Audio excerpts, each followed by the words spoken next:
ಕಲ್ವಾರಿಯ ಹಾದಿಯಲ್ಲಿ ನಿಕೋದೇಮನು. ಜೇಶಾಮ್ ಜಬದೊರೆ. ಅಧ್ಯಾಯ 11. ಅಂತರಂಗವಾಗಿ ಕ್ರೈಸ್ತರಾಗಿ ಜೀವಿಸಿದವರಲ್ಲಿ ಮೊದಲನೆಯವನಾಗಿ ಕಾಣಿಸಿಕೊಳ್ಳುವವನು ನಿಕೋದೇಮನು. ನಾವು ಬಹಿರಂಗವಾಗಿ ಆಲಯಗಳಿಗೆ ಹೋಗಿ ಮನಪೂರ್ವಕವಾಗಿ ಕರ್ತನನ್ನು ಆರಾಧಿಸಿ ಸ್ತೋತ್ರ ಸಲ್ಲಿಸಿ ಭಾನುವಾರಗಳಲ್ಲಿ ಸತ್ಯವೇದದೊಂದಿಗೆ ಕಾಣಿಸಿಕೊಳ್ಳುತ್ತೇವೆ. ಆದರೆ ಈ ವಿಧವಾದ ಸೌಲಭ್ಯ ಅನೇಕ ದೇಶಗಳಲ್ಲಿ ಕಾಣಲ್ಪಡುವುದಿಲ್ಲ. ಗುಟ್ಟಾಗಿ ಸಮಾಧಿಗಳ ಮಧ್ಯದಲ್ಲಿ ಯಾರಿಗೂ ತಿಳಿಯದ ಹಾಗೆ ಕ್ರಿಸ್ತನನ್ನು ಅನೇಕರು ಆಸಕ್ತಿಯಿಂದ ಹುಡುಕುತ್ತಿರುವರು. ಯೇಸು ಕ್ರಿಸ್ತನು ಭೂಮಿಯಲ್ಲಿ ಜೀವಿಸುತ್ತಿದ್ದ ದಿನಗಳಲ್ಲಿ ಆತನ ಶಿಷ್ಯರು ಬಹಿರಂಗವಾಗಿ ಆತನ ಜೊತೆಯಲ್ಲಿದ್ದರು.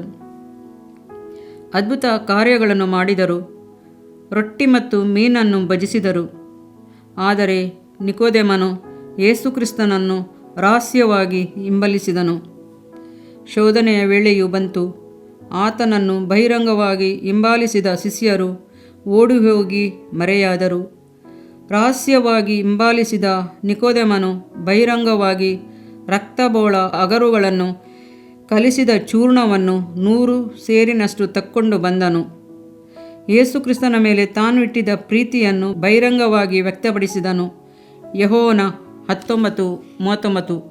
ಯೋಹಾನನ ಸುವಾರ್ತೆಯಲ್ಲಿ ಮಾತ್ರವೇ, ಅದರಲ್ಲಿಯೂ 3 ಸ್ಥಳಗಳಲ್ಲಿ ಮಾತ್ರ ನಿಕೋದೇಮನನ್ನು ಕುರಿತು ನಾವು ಓದುತ್ತೇವೆ. ಯೋಹಾನ 3ನೇ ಅಧ್ಯಾಯ, ಯೋಹಾನ 7ರಲ್ಲಿ 50-52 ಮತ್ತು ಯೋಹಾನ 19:39. ಈ ನಿಕೋದೇಮನು ಯಾರು? ಆತನು ಒಬ್ಬ ಫರಿಸಾಯನು. ಯೇಸು ಶಿಲುಬೆಯಲ್ಲಿ ಹಾಕಲ್ಪಡುವುದಕ್ಕೆ ಮುಖ್ಯ ಕಾರಣವಾಗಿದ್ದವರು ಫರಿಸಾಯರೇ ಆಗಿದ್ದರು. ಇವನು ಯೆಹೂದ್ಯರಲ್ಲಿ ಒಬ್ಬ ಅಧಿಕಾರಿಯಾಗಿದ್ದನು, ಇಸ್ರಾಯೇಲರಲ್ಲಿ ಬೋಧಕನಾಗಿದ್ದನು. ಆತನ ಹೃದಯದಲ್ಲಿ ಕ್ರಿಸ್ತನ ಪ್ರೀತಿಯು ಪ್ರಕಾಶಮಾನವಾಗಿ ಉರಿಯುತ್ತಿತ್ತು. ಕ್ರಿಸ್ತನ ಬೋಧನೆಯ ಮೇಲೆ ಅಗಾಧವಾದ ಆಸಕ್ತಿ ಅವನಿಗಿತ್ತು. ಕ್ರಿಸ್ತನ ಮುಖದರ್ಶನವನ್ನು ಮಾಡಲು ಅತಿ ಆಸಕ್ತಿಯುಳ್ಳವನಾಗಿದ್ದನು. ಅವನು ಫರಿಸಾಯನಾಗಿ ಎಣಿಸಲ್ಪಟ್ಟರೂ ಆತ್ಮದಲ್ಲಿ ಕ್ರೈಸ್ತನಾಗಿದ್ದನು. ರಾತ್ರಿಯ ವೇಳೆಯಲ್ಲಿ ಯೇಸುವಿನ ಪಾದಗಳ ಬಳಿಗೆ ಬಂದು ಕುಳಿತನು. ಎಂಥ ಒಂದು ಮನೋಹರದ ಅನುಭವವಿದು! ಪ್ರಾರ್ಥನೆ ಮಾಡುವ ಮುಖ್ಯ ಧ್ಯೇಯ. ನಮಗೆ ಕೆಲವು ಕಾರ್ಯಗಳು ಬೇಕು, ಶಾರೀರಿಕ ಸುಖ ಬೇಕು, ಆಶೀರ್ವಾದಗಳು ಬೇಕು, ಕೌಟುಂಬಿಕ ಸಮಸ್ಯೆಗಳು ಪರಿಹಾರವಾಗಬೇಕು ಎಂಬುದಲ್ಲ. ಪ್ರಾರ್ಥನಾ ಸಮಯದಲ್ಲಿ ಕ್ರಿಸ್ತನ ಮಧುರ ಪ್ರಸನ್ನತೆಯನ್ನು ಕಂಡುಕೊಳ್ಳುವುದೇ ಅತ್ಯಂತ ಆನಂದಕರ. ಆತನ ಮುಖದರ್ಶನವನ್ನು ಮಾಡುವುದೇ ಮನಸ್ಸಿಗೆ ಆನಂದವನ್ನು ಉಂಟು ಮಾಡುತ್ತದೆ. ಯೇಸು ಕ್ರಿಸ್ತನನ್ನು ಸಂಧಿಸಲು ನಿಕೋದೇಮನು ಒಂದು ಸಮಯವನ್ನು ಪ್ರತ್ಯೇಕಿಸಿಟ್ಟಿದ್ದನು. ಅದು ರಾತ್ರಿ ವೇಳೆಯಾಗಿತ್ತು. ಯಾರೂ ಕಾಣದಂಥ, ಯಾವ ಎಡರು ತೊಡರು ಇರದಂಥ, ಜನಸಂದಣಿಯಿಲ್ಲದ ವೇಳೆಯಾಗಿತ್ತು. ಇತರ ಫರಿಸಾಯರಿಗೆ ಭಯಪಟ್ಟು ಅಥವಾ ರಾತ್ರಿ ವೇಳೆಯಲ್ಲಿ ಮಾತ್ರವೇ ಮನಬಿಚ್ಚಿ ಮಾತನಾಡಲು ಸಾಧ್ಯ ಎಂಬ ಉದ್ದೇಶದಿಂದಲೂ ಆ ರಾತ್ರಿಯ ವೇಳೆಯನ್ನು ನಿಕೋದೇಮನನು ಗೊತ್ತು ಮಾಡಿಕೊಂಡಿದ್ದನು. ತನ್ನ ಸಂಶಯಗಳನ್ನೆಲ್ಲ ಯೇಸುವಿನ ಪಾದಗಳ ಬಳಿ ಮುಚ್ಚುಮರೆಯಿಲ್ಲದೆ ಹೇಳಿದನು. ಯೇಸು ಕ್ರಿಸ್ತನು ಒಂದು ಒಳ್ಳೆಯ ಪ್ರಸಂಗವನ್ನು ಅವನಿಗೆ ಬೋಧಿಸಿದನು. ಸತ್ಯವೇದದ ಮುಖ್ಯ ಸಾರಾಂಶವಾಗಿರುವ ಯೋಹಾನ 3:3ರಲ್ಲಿ 16 ಕ್ರಿಸ್ತನ ಅವರ ಜೊತೆಯಲ್ಲಿ ಸಂಭವಿಸುವಾಗ ಹೊರಬಂದ ಸತ್ಯವಾಗಿರುತ್ತದೆ. ಬೆಟ್ಟಗಳ ಮೇಲೆ ನಿಂತುಕೊಂಡು ದೋಣಿಯಲ್ಲಿ ನಿಂತು ಸಾರ್ವಜನಿಕರಿಗೆ ಪ್ರಸಂಗ ಮಾಡಿದ ನಮ್ಮ ಕರ್ತನು ವೈಯಕ್ತಿಕವಾಗಿಯೂ ಒಂದು ಪ್ರಸಂಗವನ್ನು ಒಬ್ಬ ಮನುಷ್ಯನಿಗೆ ಪ್ರಸಂಗಿಸಿದನು. ಯೇಸುವಿನ ಪಾದದಲ್ಲಿ ನಿಕೋದೇಮನು ಕುಳಿತಿದ್ದುದು ಒಂದು ರಾತ್ರಿ ಮಾತ್ರವೇ, ಆದರೆ ಆ ರಾತ್ರಿಯು ಅವನ ಜೀವಿತವನ್ನೇ ಮಾರ್ಪಡಿಸಿತು. ಎಷ್ಟೋ ಪ್ರಸಂಗಗಳನ್ನು ಕೇಳಿಯೂ ನಮ್ಮ ಹೃದಯವು ಕರ್ತನನ್ನು ಬಿಟ್ಟು ಇನ್ನೂ ದೂರವಾಗಿದೆ. ನಮ್ಮ ದೇಶದಲ್ಲಿ ಒಂದು ಬಾರಿ ಕೂಡ ಕ್ರಿಸ್ತನನ್ನು, ಆತನು ಕೊಡುವ ನಿತ್ಯ ಜೀವವನ್ನು ಕುರಿತು ಅರಿಯದೇ ಇರುವ ಕೋಟಿಗಟ್ಟಲೆ ಜನರು ಇದ್ದರಲ್ಲ. ನೀನು ಇನ್ನೂ ಸುವಾರ್ತೆಯನ್ನು ಕೇಳುವವನಾಗಿರದೆ ಸುವಾರ್ತೆಯನ್ನು ಹೊತ್ತು ನಡೆಯುವವನಾಗಿರಬೇಕು. ನೀನು ಅನೇಕ ಜಾತಿಗಳಿಗೆ ಸಾಲ ಕೊಡುವವನಾಗಿ ಅನೇಕ ಜನರ ದಾಹವನ್ನು ತೀರಿಸುವವನಾಗಿರುವಂತೆ ಕರ್ತನು ನಿನ್ನನ್ನು ಮಾರ್ಪಡಿಸಲಿ. ಆಮೆನ್. 2ನೇ ಸಲ ನಿಕೋದೇಮನನ್ನು ಸತ್ಯವೇದದಲ್ಲಿ ಕಾಣುವಾಗ ಯೋಹಾನ 7:50 ಅವನು ಪ್ರತಿವಾದಿಸುವವನಾಗಿ ಯೇಸುವಿಗಾಗಿ ಫರಿಸಾಯರ ಮಧ್ಯದಲ್ಲಿ ಮಾತನಾಡುವವನಾಗಿ ಅವನನ್ನು ನಾವು ಕಾಣುತ್ತೇವೆ. ಕರ್ತನಿಗಾಗಿ ಮಾತನಾಡುವ ಒಂದು ಸಂದರ್ಭವು ಸಿಕ್ಕಿದಾಗ ಅದನ್ನು ಅವನು ಉದಾಸೀನ ಮಾಡದೆ ಪರಿಪೂರ್ಣವಾಗಿ ಉಪಯೋಗಿಸಿಕೊಂಡನು. ಪರಿಸಯರ ಮಧ್ಯದಲ್ಲಿ ಒಬ್ಬ ಪರಿಸಯನನ್ನು ಆರಿಸಿಕೊಂಡನು. ನಾವು ಇರುವಂಥ ಜಾಗದಲ್ಲಿ, ಕೆಲಸ ನಿರ್ವಹಿಸುವ ಕಾರ್ಯಾಲಯಗಳಲ್ಲಿ ದೇವರಿಗೆ ಸಾಕ್ಷಿಯಾಗಿ ನಾವು ನಿಲ್ಲುವಂತರಾಗಿರಬೇಕು ಎಂಬುದಾಗಿ ಕರ್ತನು ಎದುರು ನೋಡುತ್ತಾನೆ. ನಮ್ಮ ಪರಿಸ್ಥಿತಿ ಏನು?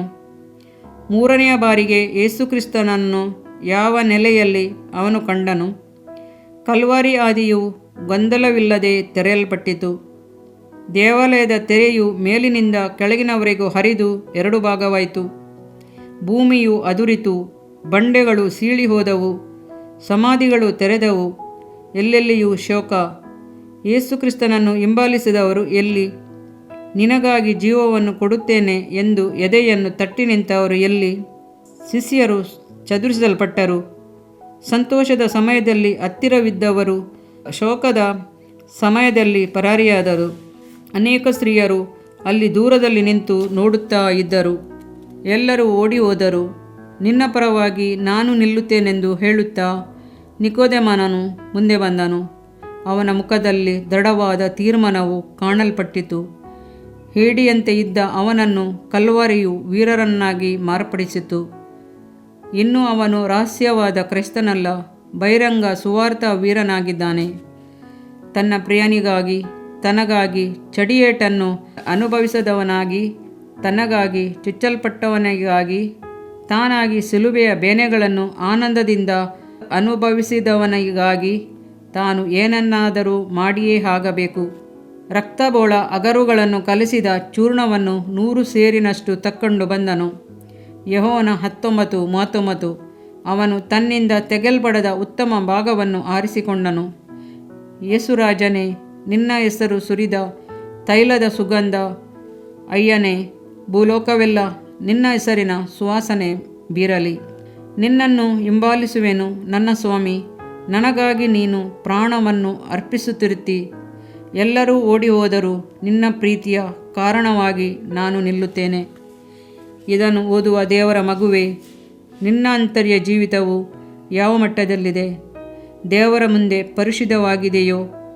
ಆತನು ಅಂತರ್ಯವನ್ನು ನೋಡುವ ದೇವರು. ಆತನ ಕಣ್ಣುಗಳು ಅಗ್ನಿಜ್ವಾಲೆಗೆ ಸಮಾನವಾಗಿವೆ.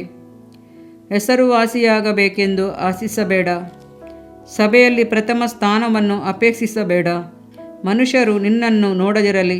ಅಂತರ್ಯದಲ್ಲಿ ರಾತ್ರಿ ವೇಳೆಗಳಲ್ಲಿ, ಮುಂಜಾನೆಯ ವೇಳೆಗಳಲ್ಲಿ ದೇವರ ಜೊತೆಯಲ್ಲಿ ಹತ್ತಿರ ಸಂಬಂಧವನ್ನಿಟ್ಟು ಜೀವಿಸು.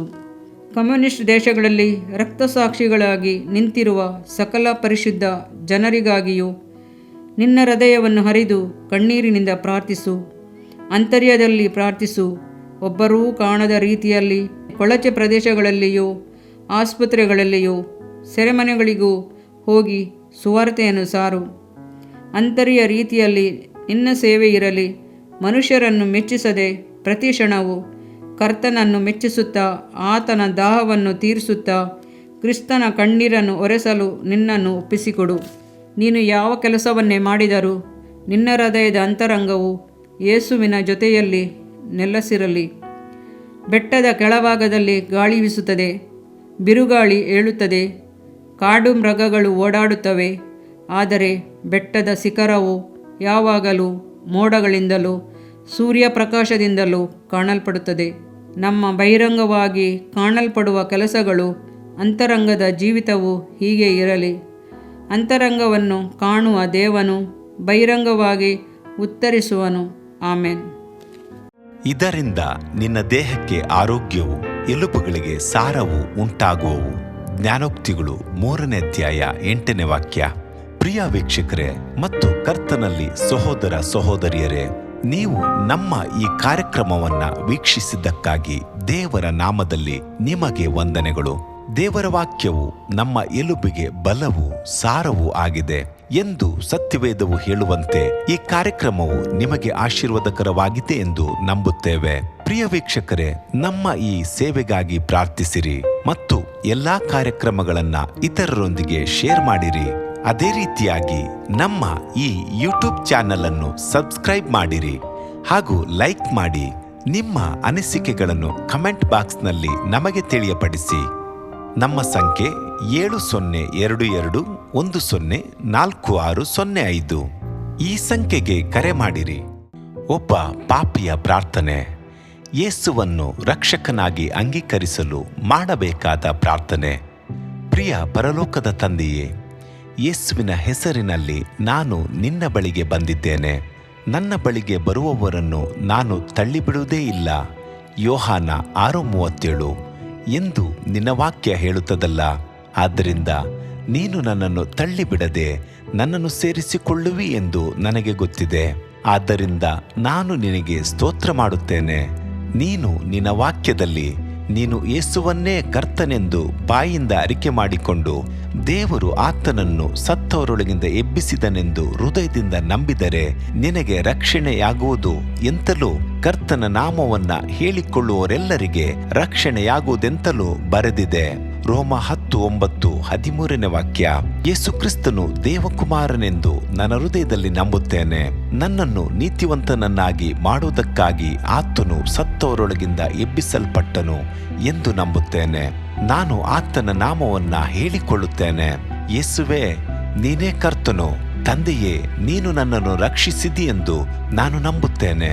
ನಿನ್ನ ವಾಕ್ಯವು ಹೇಳುತ್ತದೆ, ಮನುಷ್ಯನು ಹೃದಯದಿಂದ ನಂಬುವುದರ ಮೂಲಕ ನೀತಿಯು ದೊರಕುತ್ತದೆ, ಬಾಯಿಂದ ಅರಿಕೆ ಮಾಡುವುದರ ಮೂಲಕ ರಕ್ಷಣೆಯಾಗುತ್ತದೆ. ರೋಮ 10:10. ನಾನೀಗ ನನ್ನ ಹೃದಯದಲ್ಲಿ ನಂಬುತ್ತೇನೆ ಹಾಗೂ ಯೇಸುವೇ ನನ್ನ ಕರ್ತನೆಂದು ಅರಿಕೆ ಮಾಡುತ್ತೇನೆ. ಆದುದರಿಂದ ನಾನೀಗ ರಕ್ಷಣೆ ಹೊಂದಿದ್ದೇನೆ. ಅಪ್ಪಾ ತಂದೆಯೇ, ನಿನಗೆ ಸ್ತೋತ್ರ. ಲೂಕನು ಬರೆದ ಸುವಾರ್ತೆ 11ನೇ ಅಧ್ಯಾಯದಲ್ಲಿ ಬರೆದಿರುವಂತೆ, ನಿಮ್ಮಲ್ಲಿ ತಂದೆಯಾದವನು ಮೀನನ್ನು ಕೇಳುವ ಮಗನಿಗೆ ಮೀನು ಕೊಡದೆ ಹಾವನ್ನು ಕೊಡುವನೆ? ಅಥವಾ ತತ್ತಿಯನ್ನು ಕೇಳಿದರೆ ಚೇಳನ್ನು ಕೊಡುವನೆ? ಹಾಗಾದರೆ ಕೆಟ್ಟವರಾದ ನೀವು ನಿಮ್ಮ ಮಕ್ಕಳಿಗೆ ಒಳ್ಳೆ ಪದಾರ್ಥಗಳನ್ನ ಕೊಡಬಲ್ಲವರಾದರೆ ಪರಲೋಕದಲ್ಲಿರುವ ನಿಮ್ಮ ತಂದೆಯು ತನ್ನನ್ನು ಬೇಡಿಕೊಳ್ಳುವವರಿಗೆ ಎಷ್ಟೋ ಹೆಚ್ಚಾಗಿ ಪವಿತ್ರಾತ್ಮ ವರವನ್ನ ಕೊಡುವವನಲ್ಲವೇ ಅಂದನು. ತಂದೆಯೇ, ನೀನು ಕೇಳಿಕೊಳ್ಳುವವರಿಗೆ ಪವಿತ್ರಾತ್ಮನ ವರವನ್ನು ಹೇರಳವಾಗಿ ಕೊಡುವಾತನಾಗಿದ್ದಿ. ಆದ್ದರಿಂದ ನನ್ನ ಮೇಲೆಯೂ ನಿನ್ನ ಆತ್ಮನನ್ನು ಸುರಿಸಬೇಕಾಗಿ ಬೇಡಿಕೊಳ್ಳುತ್ತೇನೆ. ಕೀರ್ತನೆ 81:10 ಬರೆದಿದೆ, ಅಗಲವಾಗಿ ಬಾಯಿದೆರೆಯಿರಿ, ಅದನ್ನು ತುಂಬಿಸುವೆನು. ಕರ್ತನೇ, ನನ್ನನ್ನು ಪವಿತ್ರಾತ್ಮನಿಂದ ತುಂಬಿದಂತ ನೀನು ನನ್ನನ್ನು ಅನ್ಯ ಭಾಷೆಯ ವರದಿಂದಲೂ ತುಂಬುವವನಾಗಿದ್ದಿ ಎಂದು ನಂಬುತ್ತೇನೆ. ಅದರಂತೆ ನಾನು ನನ್ನ ಬಾಯಿಯನ್ನು ತೆರೆದು ನಿನ್ನ ಸ್ತೋತ್ರ ಮಾಡುವಾಗ ಅನ್ಯ ಭಾಷೆಯ ಅಭಿಷೇಕದಿಂದ ನನ್ನನ್ನು ತುಂಬುವವನಾಗಿದ್ದಿ ಎಂದು ನಂಬುತ್ತೇನೆ. ಈಗ ನೀವು ನಿಮ್ಮ ಬಾಯಿಯನ್ನು ತೆರೆದು ಮಾತನಾಡುವಾಗ ಪವಿತ್ರಾತ್ಮನು ನಿಮ್ಮ ಬಾಯಿಯನ್ನು ತನ್ನ ಭಾಷೆಯಿಂದ ತುಂಬುವವನಾಗಿದ್ದಾನೆ. ಇದು ದೇವರ ಭಾಷೆಯಾಗಿದೆ. ಈ ಅಭಿಷೇಕವನ್ನ ಹೊಂದಿಕೊಳ್ಳಲು ನೀವು ನಿಮ್ಮ ಸ್ವರವನ್ನ ಉಪಯೋಗಿಸಬೇಕು. ಅದರಿಂದ ನೀವು ನಿಮ್ಮ ಬಾಯಿಯನ್ನು ತೆರೆದು ದೇವರಿಗೆ ಸ್ತೋತ್ರ ಮಾಡುವಾಗ ದೇವರು ನಿಮ್ಮನ್ನು ಅನ್ಯ ಭಾಷೆಯ ವರದಿಂದ ತುಂಬುವವನಾಗಿದ್ದಾನೆ. ಪ್ರಿಯರೇ, ಈಗ ನೀವು ಪವಿತ್ರಾತ್ಮನಿಂದ ತುಂಬಲ್ಪಟ್ಟ ಆತನ ಪ್ರಿಯ ಮಕ್ಕಳಾಗಿದ್ದೀರಿ. ದೇವರ ನಾಮಕ್ಕೆ ಸ್ತೋತ್ರವಾಗಲಿ.